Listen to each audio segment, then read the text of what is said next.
Okay, so if you often find that your mixdowns sound a little bit dull and a little bit murky, this tip is for you. Now, of course, there are a whole bunch of reasons why this might be the case, but one that I find often crops up in my students' projects is that the low end of the track feels a bit flat and it isn't contributing to the overall energy. And this can really drag things down so that the whole tune starts to sound dull. So have a listen to this track. I want you to focus, please, on the low end of the tune. It's a mixdown, it's fairly well balanced, but listen to the low end.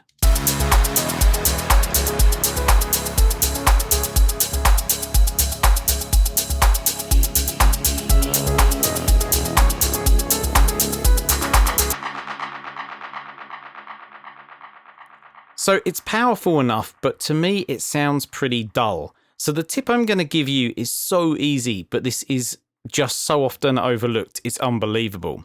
What we're going to do is just cycle through some new kick drums whilst the track is playing. And the important thing is that we're focusing not just on the kick, not just on whether it's brighter or it's more punchy, but also on how it lifts the energy of the entire tune. So first step, you're going to want to duplicate out your kick track.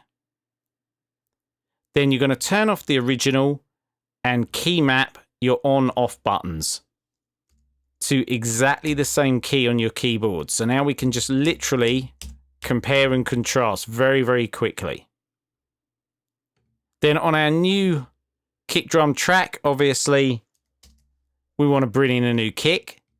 And we're going to want to balance this. We want a similar level between the two, so we're hearing a fair comparison.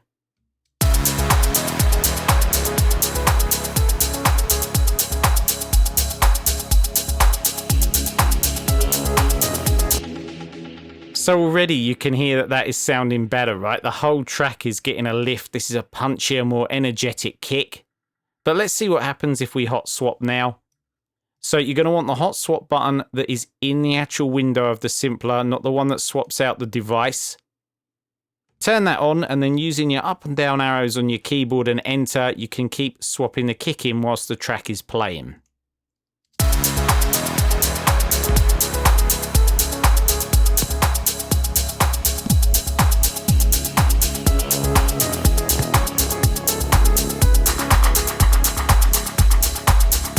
Okay, so I like this one. There was a more punchier one early on, but I think this one beds in a little bit more. So again, let's compare and contrast.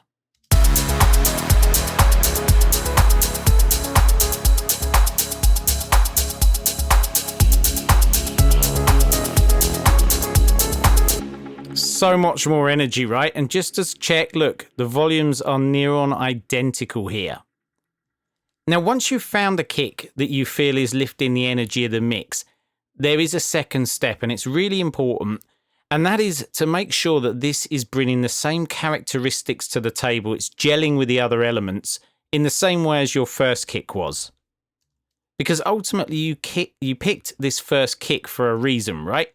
So in this particular track, what I noticed is that the kick and the tom have got a nice little rhythm going on. It's very important to the track.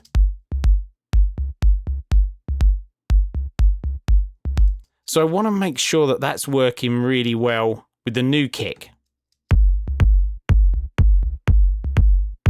And for me, this new kick is just far too long. It's overtaking the tom drum. So let's get that note length and bring that in. And another thing you might be looking at is stuff like pitch as well. But note length is a big one, and getting the groove right.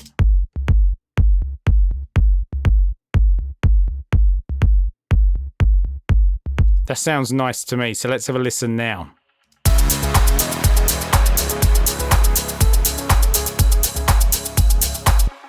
One other thing with this relationship, I think the tom sounds a little bit weak at the moment, so I'm going to fatten this up.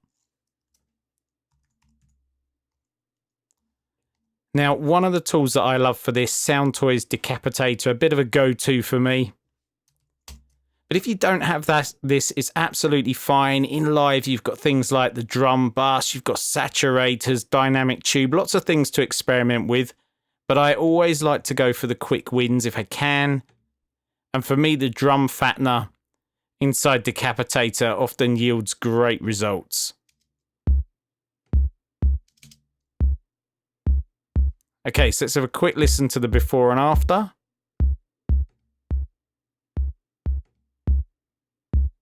Hear that extra punch, extra energy coming as well in the top end of this sound, sort of in that mid-range area.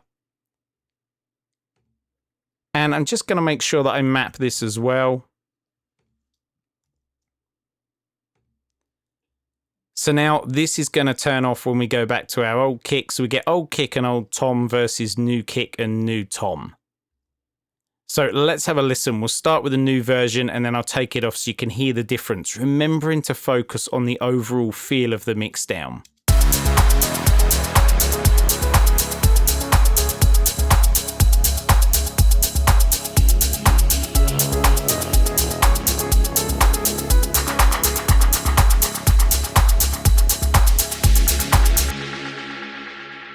A huge difference, right? So much more energy, and all we've really done is swap the kick out and do a few tweaks to make sure that it's sitting with the other elements and's got the same magic that we enjoyed from our first kick. So give that one a try. If you enjoyed the tutorial, remember to grab yourself a copy of our free ebook, 101 Ableton Tips for House and Techno Producers.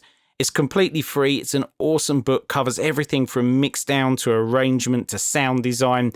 And I've left the link for you in the description for this video. Take care. Until next time, happy music making.